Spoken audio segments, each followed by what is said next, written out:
Did you know the Harley Davidson Fat Boy, which first appeared in 1990, was actually introduced by the motor company as a dig to their Japanese competition? I'm Jeff Jeanette, Harley Davidson Master Technician with Southside Chopper, St. Pete, and today we'll be discussing the Harley Davidson Fat Boy.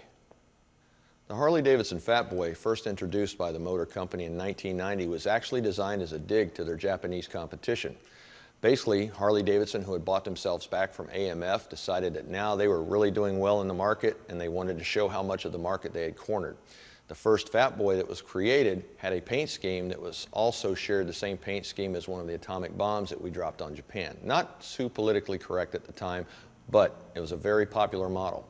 Things that made the Fat Boy stand apart from the other bikes in the Harley family were the solid disc wheels that they had front and rear, a telltale trademark of the Fat Boy. Also, it had the fat style tank, fat front tires, fat front forks, and it was also a Softail, which is probably the most popular family in the Harley Davidson family of motorcycles. Softail is so denoted as you don't see any shock absorbers on the rear swing arm. They're actually underneath the bike, ergo makes the bike look like a hardtail, but since it has shock absorbers, Softail. If you have any further questions concerning the Harley Davidson Fat Boy, I recommend looking up Harley Davidson on the web, and they can go into the full history.